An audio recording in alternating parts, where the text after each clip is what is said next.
Pozdravljeni vsi, še dobro, da si nisem jaz danes vijoličnega kostima oblekla, pa sem mislila, da sva lahko živobarvni oziroma raznobarvni. Danes vesela sem, vse pozdravljam še enkrat, vesela sem, ker smo danes, po moje bo danes malo pokalo tukaj od kakšne ženske energije. Pozdravljam predsednico države Natašo.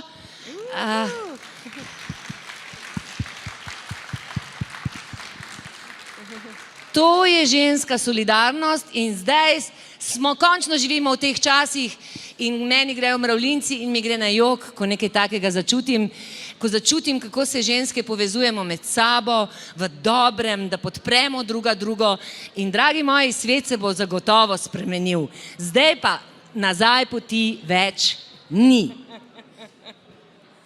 Danes smo se seveda zbrali tukaj, da se predvsem pogovarjamo z Urško, ki jo poznamo zdaj v popolnoma drugačni vlogi kot pisateljico in jaz nikoli ne bom pozabila tistega poletja lani, ko sem jaz, Urška, se lahko mi dve tikava? Ja, lepo prosim, ja. Ja.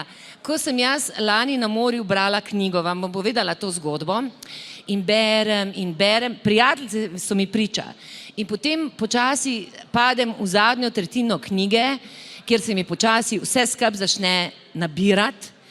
In ko sem knjigo odložila, sem dobesedno tulila. Jokala in tulila in knjiga, ki te tako globoko odpelje v nek svet in začneš potem čutiti z glavno junakinjo, je meni dragocena in lahko se cel svet podre. To je bilo doživetje, ki ga jaz v življenju ne bom pozabila. In kaj se je zgodilo potem? Jaz si tudi nikoli ne bom pozabila, kdaj sem jo nehala brati. Bilo je 15. avgusta, Marijino vnebovzetje. In ko sem končala knjigo popoldne, smo šle s prijateljicami potem na plažo in smo se kar naenkrat znašli sredi procesije, bile smo na enem otoku, kjer so to Marijo nosili v procesiji, se nič hudega sluteč, ampak ker sem jaz brala tvojo knjigo, sem mislila, da me bo to zadušilo. Ženske nosimo v svojih genih zgodbe in slovenska ženska nosi v svojih genih težke zgodbe. Mi smo pravkar tudi v Mali drami naredili predstavo Žene v testu, kjer preko ljudskih pesmi se spominjamo, od kje ženska prihaja. Ampak, če vse to pustimo ob strani, draga moja Urška, kje si se ti rodila? Oziroma, kako je prišlo do tega, da ti v bistvu pravzaprav čisto zares na nek način obračunavaš, tako kot sem si jaz vedno predstavljala, jaz sem rabila skoraj 60 let, da sem se tako postavila na svoje noge. Kaj je tisto, da ti tako rasteš, da tako čutiš tudi te ženske stvari? Oziroma, kdaj si sploh začela pisati, kakšno je bilo tvoje otroštvo? Milijon vprašanj imam. Ja, približno enako zvezdana je bilo tudi z mano. Tudi jaz sem rabila kar nekaj časa, da sem se začela postavljati izgrajena malo bolj, ali pa da sem se vsaj sama sebi zdela bolj kompleksna ali pa zgrajena osebnost na svoje noge. Ja, seveda, morda moraš v življenju doživeti kaj lepega, kaj slabega, kaj sladkega, kaj grenkega in šele takrat, ko človek dozori in to pride, jaz mislim, da ne prej kot tam pri 40 oziroma po 40. letu, si upam to trditi, no, in bom rekla, da se takrat življenje spet nekako začne. Takrat nekako veš, zakaj si na tem svetu, kakšen je tvoj namen in kaj boš temu svetu dal. Pa morda to niti ni vedenje, ampak je bolj občutenje, ker ta Gretina zgodba, ta ženska, ki jo jaz opisujem tukaj, to ni nekaj, kar sem se nekega jutra zbudila pa rekla, aha, to je to, ne. To raste v tebi, se vzoblikuje njena zgodba, stvari, ki jih pišeš, prihajajo sproti in v bistvu rodiš eno tako osebo, žensko, ki je vse to verjetno, kar si ti, ker ko pišeš v prvi osebi, zagotovo daješ nekaj sebe noter, pa potem tudi to, kar bi želel biti, morda tudi to, kar morda ne bi želel kdaj biti, pa si. Tako da to je na tak, bom rekla, skozi življenje se izoblikuje to, ne. Sicer pa jaz sem se rodila, ne, ker sem slišala to vprašanje, v Trbovljah, leta 77, 19. junija, z velikim pokom sem se rodila, ker takrat je bila in takrat se je zgodila in je še od takrat vedno ostala največja eksplozija na ozemlju naše države, menda tudi takratne Jugoslavije, na vlaku, na enem mednarodnem vlaku, ki je imel na stranišču nastavljeno bombo in je ravno pri Trbovljah eksplodirala, ne.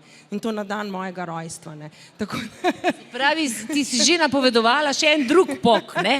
En ženski slovenski pok. To je ena taka zanimivost, no, ker sem jo potem kasneje zvedla, ne, da še ni bilo večje eksplozije na našem ozemlju kot ravno takrat, ravno tistega jutra, ko sem se jaz rodila in ravno v tistem kraju, ne. Zrasla sem pa v Sevnici, to je kraj, kamor sem tudi postavila zgodbo. Meni zelo znan kraj, verjamem pa, da tudi, mislim, meni zelo ljub kraj, no. Verjamem pa, da je vam tudi znan. Sevnica je postavljena na zemljevid sveta. Nisem jo jaz postavila, ne, ampak jo je postavila ena gospa, ki je na mnogo višji poziciji, ne, bila, kot sem jaz, in sicer gospa Melania Knaus oziroma zdaj Melania Trump, tako da Američani mislim, da vedo, kje je Sevnica, ne vem, če vedo, kje je Ljubljana, kje je Sevnica pa ja, čeprav Sevnica nima avtocestne zveze z Ljubljano in tudi mobitel signal se izgubi, ko se pelješ tam skozi Mirensko dolino, tako da je res malenkost odmaknjena, no, ampak kljub temu meni je zelo ljub kraj, zato ker to je bil v tistih časih, v časih mojega otroštva je to bil zelo razvito mesto, z razvito tekstilno industrijo, z razvito obutveno industrijo, ženske vse poznamo Lisco, pa verjetno vsi poznamo Kopitarno, iz starih časov poznamo še Jutranjko, tako da moje otroštvo v tem kraju je bilo lepo, srečno in kar me je pa najbolj fasciniralo in me še vedno fascinira, pa sem dosti po svetu potovala, dosti videla, je ta grad nad starim mestnim jedrom, ki je izjemno lep, simetričen, baročno, renesančno baročen in ni bil porušen v kmečkih uporih in je mi v bistvu predstavlja eno tako romantično podlago tudi za zgodbo. Tako da, če kdo od vas še ni bil, pa če ga kdaj zanese slučajno pot tja, si lahko gre tudi pogledat, kje je Greta doživljala svojo zgodbo. Tako da, zakaj? Zato, ker seveda ta kraj najbolje poznam tudi zgodovino tega gradu in zato sem postavila zgodbo tja. Zdaj, kakšno je takrat dejansko v 17. stoletju bilo življenje na tem trgu, ne vem. Vem pa, da je trg bil, vem, da je bil brod čez Savo, vem, da je bil Log, to se plano barakarsko naselje na drugi strani Save in da je Sevnica tudi takrat verjetno bila že nek kraj z bolj utrjenimi zgradbami in s tem krasnim gradom, ki so ga zemljiški gospodje uporabljali kot poletno rezidenco. Tako da nekatere stvari, ki so v knjigi opisane, so resnične. Zdaj, ko sem te poslušala, Urška, a ti si, kako si rasla, kje se je? Jaz imam občutek, da si ti kljub vsemu en idealist, oziroma da si romantična, oziroma še tretje vprašanje, ljubezen do besede. A veš, kako se je to rodilo? Do slovenske besede. Se pravi, najprej, ali si romantična? Ja, jaz mislim, da sem romantična in velik idealist, kar se vidi v Državnem zboru, a ne, ker se mi zdi, da bi rada prenesla neko spoštljivo komuniciranje, pa mi ne rata, pa še zmeraj vztrajam, pa bom kar še zmeraj vztrajala, tako da sem malo idealista, jaz upam, da bom tudi ostala, ker je prav, da smo, zaradi tega, ker potem vedno težimo k boljšemu. Romantik Pa jaz mislim, da je vsaka ženska malo romantična. Vsaj malo, no. Ja, se mi zdi, da ko zgubimo to romantično oziroma to nežno noto, potem pravzaprav zgubimo tisto, kar je najbolj dragoceno, ne? Kar ženske nosimo v sebi. Ampak se tudi mislim, da moški to isto. A ti to ločiš na spol? A romantiko? Ja, ne. Ne, mislim, jaz bom iskreno povedala, da ni treba, da bi mi skozi nekdo pel pesmice trubadurske pod oknom, ne. To mogoče ne bi, ne, da bi bil tako romantičen, ampak seveda je neka začetna romantika pa je potrebna, ne. Vsi imamo to radi, to nam prinaša toplino, to nam v bistvu gradi samozavest, to nas dela sočutne, boljše ljudi, no. Tako da naj živi romantika, seveda, v knjigi jo je kar nekaj, ne. Kar nekaj, ja. Takšne in drugačne romantike, ne. In to je tisto, kar v bistvu se je tudi izoblikovalo nekako, ne, kar je človeštvo, po čemer se tudi človeštvo razlikuje, ne, od druge narave, ne, po tej svoji čustveni, izrazito čustveni komponenti, ki jo imamo. Ja, ker predvidevam, da v 17. stoletju pravzaprav velike romantike ljudje niso poznali, če pomislimo, ne? Veste, verjetno res ne, ker je bilo življenje takrat seveda dosti težje.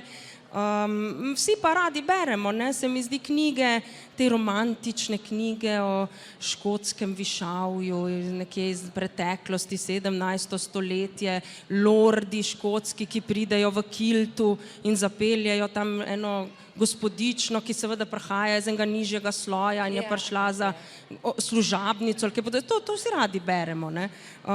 Zakaj? Pa ne vem, lejte, ženske, kakor si v bistvu želimo te emancipacije in biti enakovredne, imamo pa vseeno rade trdna moška ramena, na katera se lahko naslonimo. Od kod je ta ljubezen do besede? A bi ti, če ti ne bi bila to, kar si, a bi bila pisateljica, mislim, bi živela od tega, ali te še zanimajo druge stvari? Zanima me veliko stvari, rada sem pa pisala že kot otrok, tako da od kje je to, ne vem, verjetno od tam, kjer je pri vas tisto, da dobro rišete, da dobro, ne vem, kvačkate, ste dobri vrtnarji, jaz sem pač rada pisala. In če človek rad piše in še zraven veliko bere, potem pač si bogatiš s tem besedni zaklad in ampak ti si pravnica, ne? Pravnica. Jaz sem pravnica, pravniški jezik je precej suhoparen. Ker to sem hotela reči, jaz sem samo ene par tehle prebrala in sem rekla, jaz tega ne razumem in vem, da sem našel Ičo Putrik, ne vem, če ti veš, to je bila ena komedijantka, ki je delala pri odvetnikih in je vedno... Sem celo imela jo enkrat na obravnavi kot sodnica. A res? Ja, na in eni ona je zapuščinski pisala te obravnavi, vaše spise in sem jaz rekla, a oni ne znajo slovensk.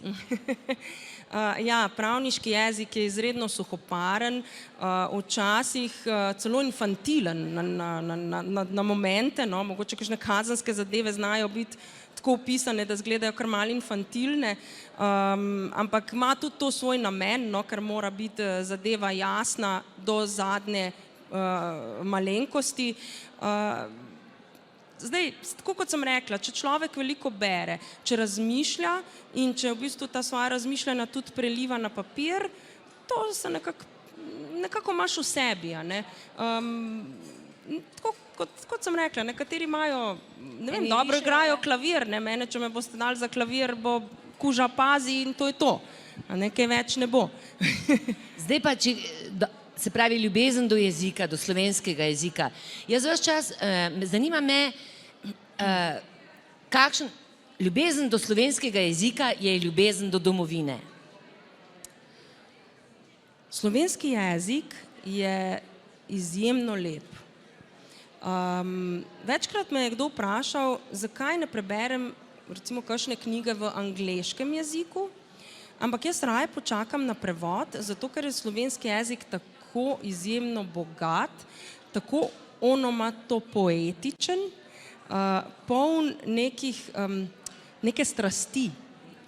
Ja, naš jezik je dejansko poln enega življenja, žuborenja in ene strasti. In jaz imam rada slovenski jezik in zato rada berem v slovenščini in seveda pišem tudi v slovenščini. Čeprav lahko bi tudi v angleščini, ampak jaz mislim, da slovenščina je jezik, veste, to je jezik, ki je preživel toliko stoletij z tako malim številom ljudi, ki so ga govorili.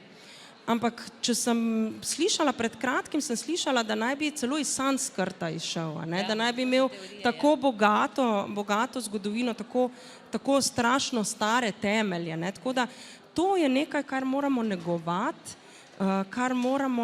česar se moramo neprestano učiti in biti ponosni na ta naš lep slovenski jezik, ker ga resnično govori malo ljudi in jaz sem tako vesela, kadar slišim tujce govoriti v slovenščini, ker se mi zdi tako lepo, da se naučijo tega tako izjemno lepega jezika, kot ga imamo mi. Ja, jaz sem zadnjič gledala na eni komercialni televiziji en zelo znan šov in tam mladi ljudje, sem videla, da govorijo v angleščini in sem najprej mislila, mogoče ta punca pač prišla od kje pa ne zna slovensk. Ne, oni so se 3/4 oddaje pogovarjali v angleščini, mladi. Na eni komercialni televiziji. Jaz pa vem, ki sem delala na nacionalni televiziji, mislim, so bili vedno prevodi in je bilo to pravzaprav prepovedano.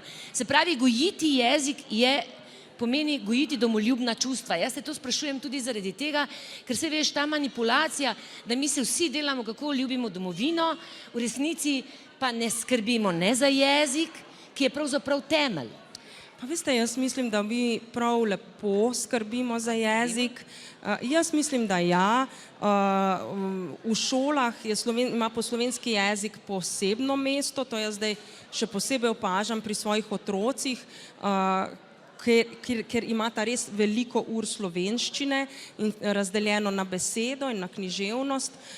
Tako da ne bi bila tako pesimistična in hkrati bi pa rada povedala, ja, vidite, tudi zato, da mi ohranimo to lepoto slovenskega jezika, je tako pomembno, da ohranimo javno radiotelevizijo, takšno, kot jo imamo radi, takšno, kot smo jo vedno imeli radi in ki bi jo še vedno radi gledali, z vsemi tistimi dobrimi, informativnimi, kulturnimi, izobraževalnimi, dokumentarnimi oddajami, s katerimi smo rastli in se razvijali in postali takšni, kot smo.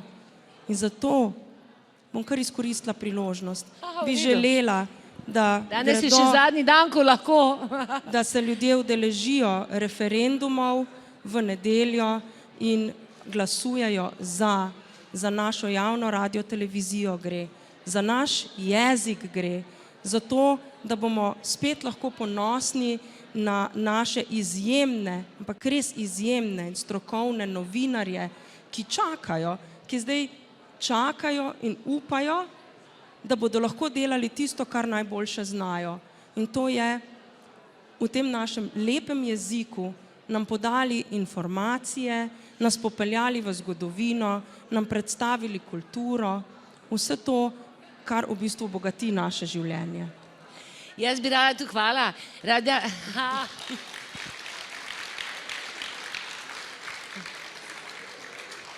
Jaz bi rada povedala, a veste, jaz vedno razmišljam tako, če gre zdaj televizija, bo jutri prišel teater.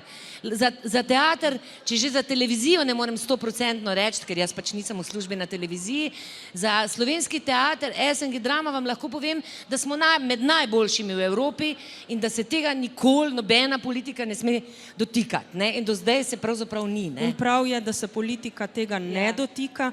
In veste, kaj je še prav, Zvezdana?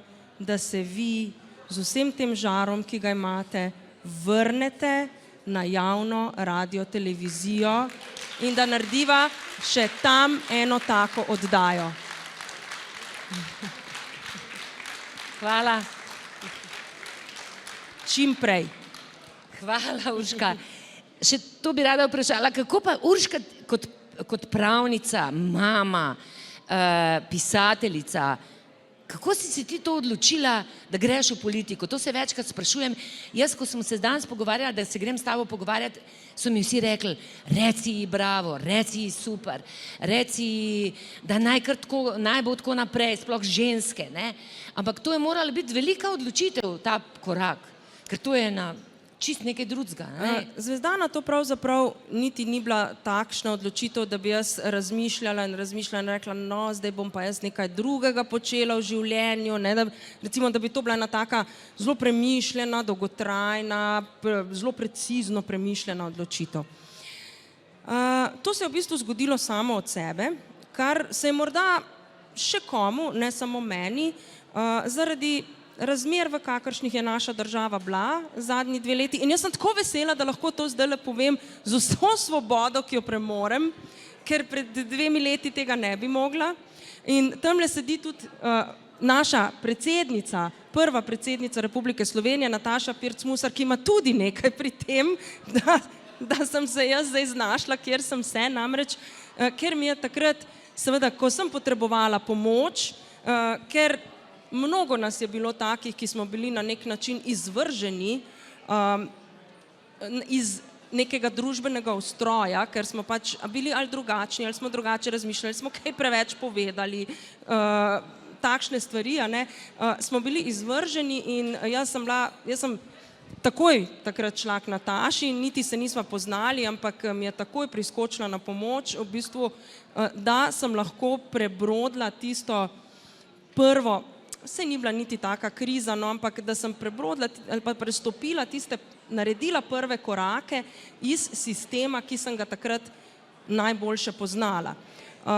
In v bistvu to, da sem izstopila iz takrat sodniškega sistema, iz sodnega sistema, je bila sicer odločitev, sem pa prej seveda želela na nek način se očistiti vsega tistega blata, ki se je name preleplo, ker sem se zamerila prejšnji oblasti. In ko sem to storila, sem tudi izstopila. In seveda potem te življenje odpelje, samo te odpelje in jaz sem se pač znašla na poti ljudi, ki so se odločili, da si želijo nekaj narediti v tej državi, nekaj spremeniti. In med temi je vse skozi stala tudi Nataša, tako da ona je bila vse skozi aktivno udeležena tudi še pred državnozborskimi volitvami, vse skozi predvsem aktivno opozarjala na nepravilnosti prejšnje oblasti, predvsem na tisto, kar je naju, ker so obe pravnici, zelo bolelo, in to je kršitev ustavnosti, kršitev človekovih pravic, ker se obe zavedava, kako zelo težko smo si jih ljudje priborili. In nekako je potem kar odplavalo samo od sebe, da sem se znašla v tem krogu ljudi in smo začeli delati. Sploh se nismo spraševali, ali bomo ali ne, enostavno začeli smo. Ker smo si rekli, kdo pa bo, če ne mi zdaj. Hvala Bogu se je zbralo dovolj enako mislečih ljudi, da smo zagnali celo stvar. Veliko nam jih je pri tem tudi pomagalo, ker nekaj vas tudi vidim v občinstvu, ljudi, ki ste pomagali, če ne drugače, pa tudi z znanjem, svojim strokovnim znanjem, da smo takrat opravili vsa soočenja, predstavili programe, pokazali ljudem, da smo lahko boljša država, da lahko izplavamo iz tega, v čemer smo, iz tiste kalne vode, v kateri smo se takrat znašli. Zdaj moramo na tej poti obstati. Pred nas so vržene ovire, večje, manjše, ampak jaz sem že večkrat rekla, vsako bomo prestopili ali pa preplezali, ne bomo se več ustavili. In to ni stvar za en mandat ali pa stvar, ne vem, za par let, to mora biti sedaj pot, po kateri Slovenija hodi.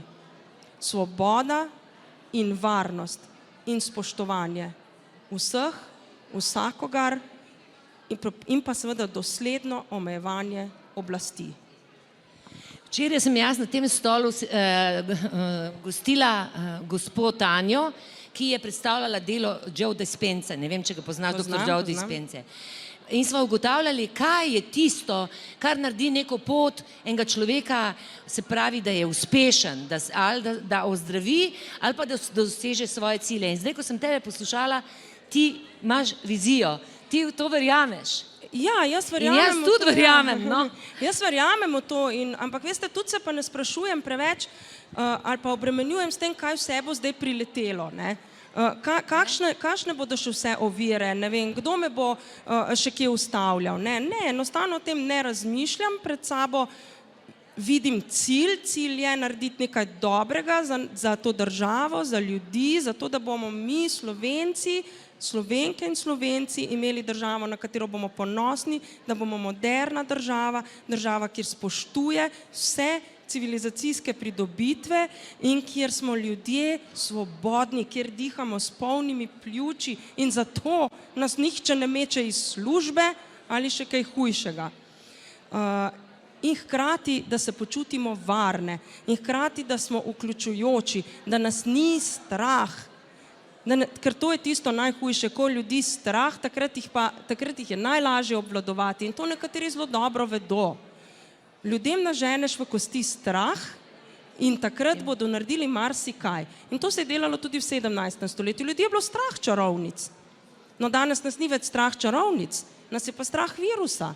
Seveda, in ta strah je čisto utemeljen, ampak oblast, prava oblast, mora ljudi miriti. Prava oblast mora ljudem dati upanje, ne pa da jih še bolj straši in v bistvu gradi svoje politike potem na tem strahu. To je spadalo v en drug čas. To je spadalo v čas, ki se nikoli več ne sme ponoviti, ker je terjal grozljive človeške žrtve. A veš, kaj me zanima, ti si pisala v svoji knjigi, mislim, tukaj je lahko vsaka ženska videla, kaj pomeni splav, kaj pomeni, kako je ženska pravzaprav v trenutku, ko postane mama, neskončno odvisna od družbe in od moškega. In pri splavu gre v bistvu za simbolno stvar, za našo svobodo, da nikoli več ne bomo v suženskem odnosu zaradi tega, ker ščitimo svoje potomce. Ja, v bistvu moram povedati, da knjiga ima kar nekaj zelo nazornih opisov, tako rojevanja kot preprečevanja nosečnosti in tudi opravljanja abortusov, splavov. Zdaj, za 17. stoletje si lahko mislite, da je bilo to še posebej težko, še posebej grozljivo, neprestano pod grožnjo kaznovanja in to ne samo, da te bodo ujeli, ampak da te je Bog videl in te bo kaznoval, potem, ko boš enkrat prišel k njemu. In ženske, seveda tudi takrat so poskušale marsikaj, da bi, če je prišlo do zanositve, da bi splavile. Mnogo jih je pri tem umrlo, veliko metod je bilo seveda popolnoma neuspešnih. Včasih se pa je tudi zgodilo, da je pa bilo uspešno. In ženska, prav predstavljala sem si, kaj se je moralo dogajati v duši ženske, ki je seveda verjela v Boga, verjela v to, da je splav smrtni greh in je s tem živela. To je recimo zgodba Gretine mame, ki je potem, ko je to storila, celo življenje vsak dan delala pokoro. Kako je moralo to biti? Seveda, če je bila pa ženska pri tem ujeta, predvidevam pa, da je sledila smrtna kazen. Se pravi, že zaradi tega je treba knjigo brati, če se kdo mogoče ne more predstavljati, zakaj gre, če ne razume žensko in to žensko pravico. Ampak ti pišeš zdaj že drugo knjigo, ne, kakor jaz vem. Jaz pišem drugo knjigo, ja, že nekaj časa jo pišem, ampak sem pa zdaj res že zelo pri koncu. Sem potegnila lik iz te prve knjige, en ženski lik, v drugo, predstavila sem dogajanje za 10 let naprej. Gretina zgodba se dogaja v letih 1634 in 35. Te letnice niso naključno izbrane. To je leto 1635, sem si izbrala zato, ker sem v tem letu lahko združila več stvari. In sicer, še vedno je trajala 30-letna vojna, to je bila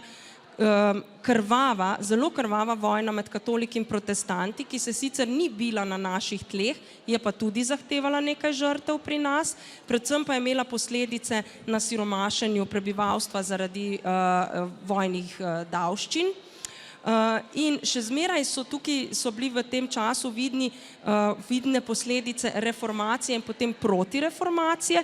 In recimo Sevnica je bila kraj, kjer se je maševalo tudi po protestantsko. Pod gradom stoji tista klet, ki je sicer lutrovska klet v Sevnici, ampak tam se je maševalo po protestantsko. In potem proti reformacije, to je bila pa seveda ta odjuga, ki je v bistvu katoliška odjuga, ki je hotela odplakniti vse, kar so pač reformatorji prinesli. V glavnem je pa šlo za zažiganje protestantskih knjig, preganjanje protestantskih duhovnikov in pa podiranje šol in cerkva protestantskih, kar je bilo seveda tudi zelo uspešno, razen v Prekmurju smo mi v glavnem katoliki. In potem tega leta se je zgodil na Slovenskem velik punt, kmečki punt, ta je resničen, tako tudi ta je opisan.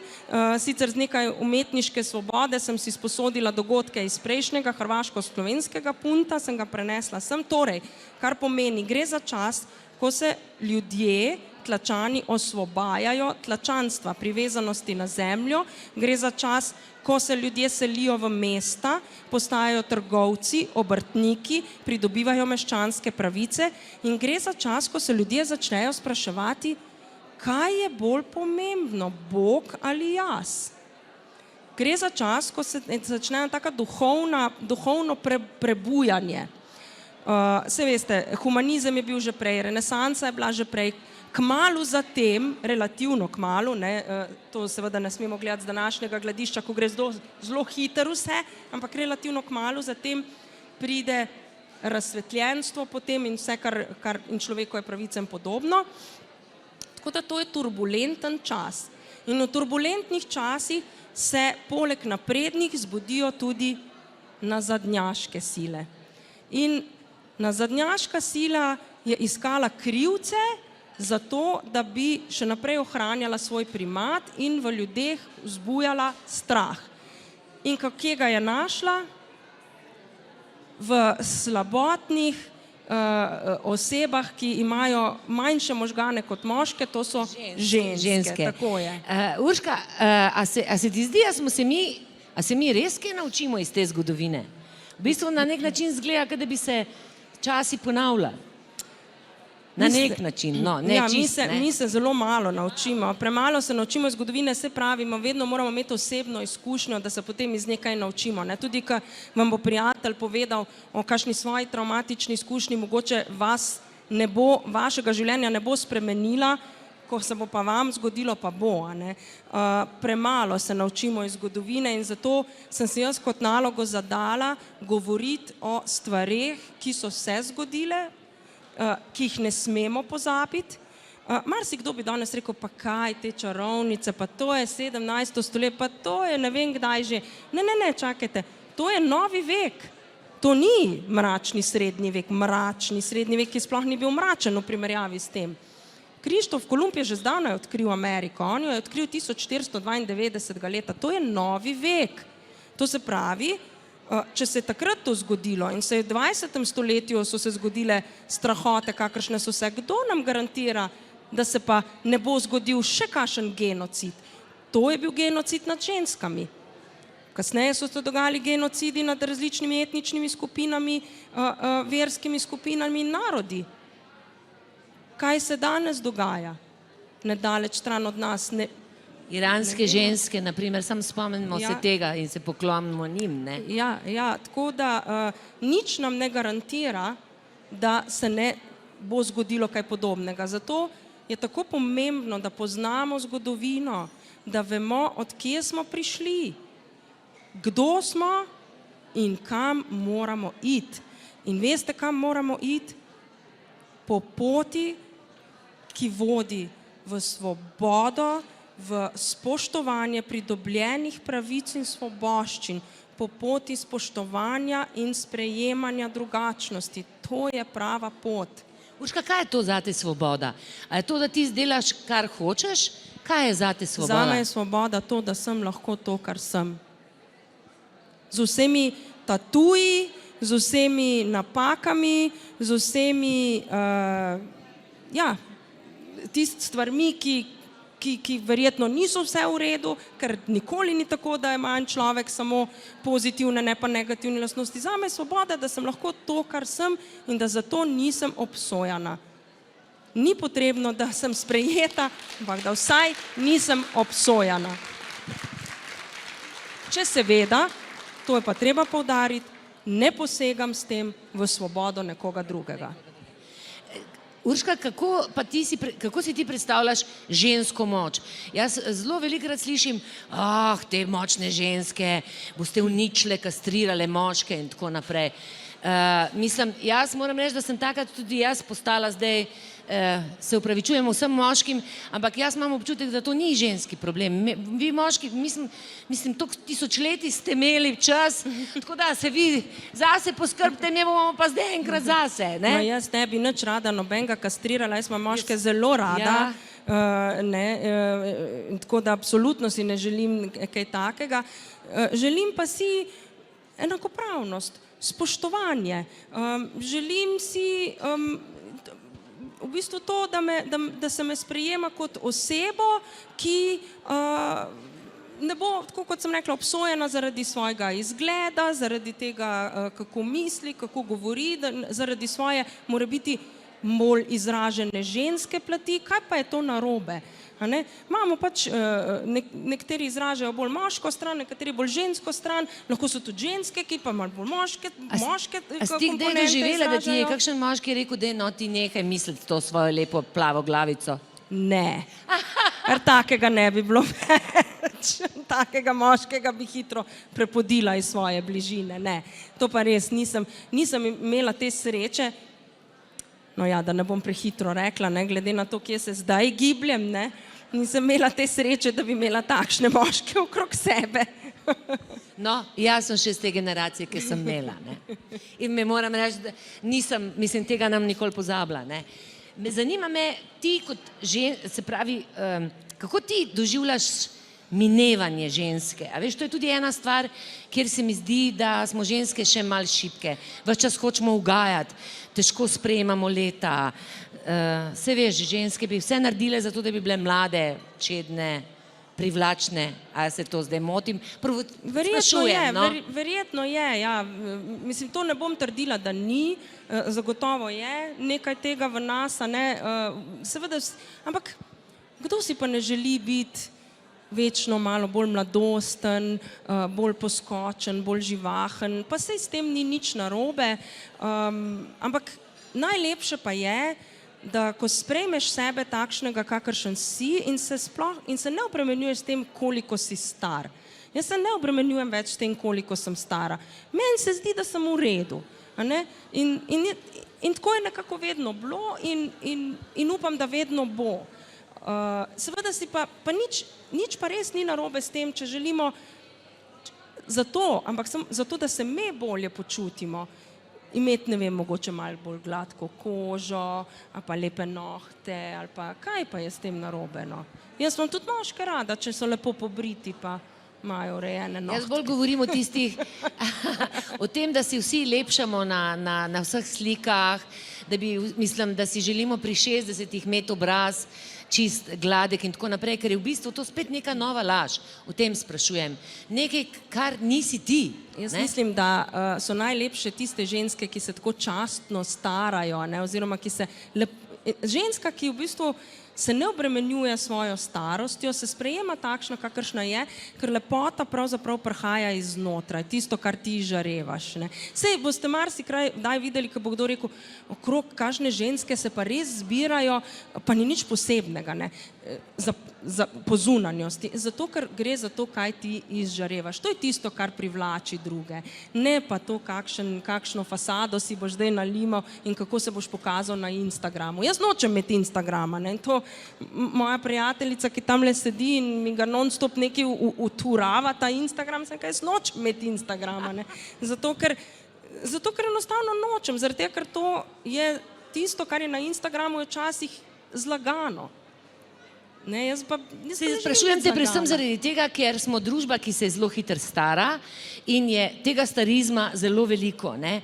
V bistvu bi se ženske, bi spet lahko bile pionirke na tem področju, da tudi ta trdi oreh stremo, da je stara ženska za na smetišče, na koncu pa za njo zelo hitro pride tudi stari moški, ker hkrati jaz, ki zdaj lezem v ta leta, se mi zdi, da je to fantastično in da je te predsodki, ta družba, ki je samo usmerjena v podobo, v materialno, v bistvu je to na nek način tudi ti kot ustvarjalka verjetno tudi te probleme znaš razumeti pa čutiti. Pa jaz bi rekla, da vsakič, ko imaš rojstni dan, da si rečeš, super, kakšno krasno leto je zdaj pred mano, ne.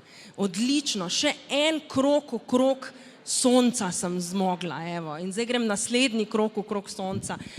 Na tak način, no, mislim, resnično se sploh ne bi obremenjevala s tem, koliko smo stari, koliko in kako bomo izgledali na slikah, ne.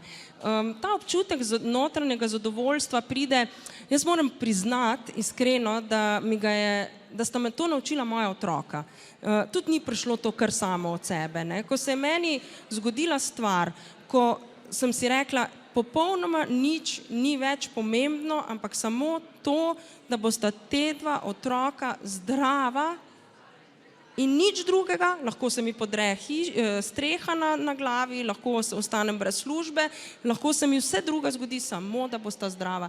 In ko potem, ko doživiš to in ko potem izplavaš iz tega ven, si tako srečen, da vsaka stvar, ki se ti zgodi, pogledaš tista dva otroka in si rečeš, zdrava sta, v redu je, super smo in sem zadovoljna. Se pravi, imaš to izkušnjo, zdaj moram reči, da sem presenečena, ker je zelo lepo videti, a veš, ti si kljub vsemu zdaj tako znana in tako, vsak izmed nas si naredi neko sliko, verjetno to tudi v meni tako ali pa v Nataši, ampak pa, ko se pa tako pogovarjamo, pa vidimo, koliko veliko skupnih točk imamo, ne? In kako je življenje v bistvu zelo povezano, ne? Zelo in ja, tudi jaz imam travmatične stvari za seboj, vse tisto, kar doživljajo vsi drugi, doživljam tudi jaz, tudi mene boli, ko preberem kakšno grdo stvar o sebi, pa bolečo, recimo, ki meri na ženskost ali še huje na materinskost, ne, včasih gredo nekateri z komentarji res nizko, ampak vse to tudi jaz doživljam, vse to tudi jaz premlevam v sebi in vse to moram jaz nekam spraviti in iti naprej. Tako da jaz sem popolnoma normalna in preprosta in imam rada ljudi in imam rada vso drugačnost tega sveta in barvitost tega sveta in si želim resnično, pa mogoče se včasih tako klišejsko sliši, ko te kdo vpraša, kaj pa bi si ti želel. Pa resnično si želim narediti nekaj dobrega za ljudi, zato ker sem spoznala v življenju, da je to, da narediš nekaj za drugega, največje zadovoljstvo možno. Ga ni večjega zadovoljstva kot to, ko lahko narediš nekaj daš in vidiš zadovoljstvo na drugi strani. To je najlepše. Absolutno se strinjam. Tako, dragi moji, s temi lepimi stavki naredimo nekaj drug za drugega, delimo to z močjo, z veseljem in tudi iz slabih izkušenj vse obrnemo za naprej, za boljše. V glavnem tega boljše ne bo mogel več noben ustaviti. Jaz sem tudi z vami, punce. Mi pa vse druge tudi. Hvala lepa, hvala Zvezdana in kot sem rekla, jaz sem prepričana, da se naslednjič in to kmalu vidiva na RTV-ju, tja, kamor sodiš. Hvala. Hvala, tudi če ne takoj. Saj smo še mladi, ne? Ja, ne, jaz, ko so mi vzeli vdajo, sem si rekla, krasno, zdaj bom pa napisala knjigo. In sva jo z rokom napisala. Bravo. Ja, evo, in gremo naprej. Moja modrost, če jo lahko delim zdaj tukaj, kadar srečaš takšne izvire, a veste, izvirov se ne da zadušiti, če tle ne bo mogel van, bo pa kje drugje van prišel. Hvala vam! Hvala!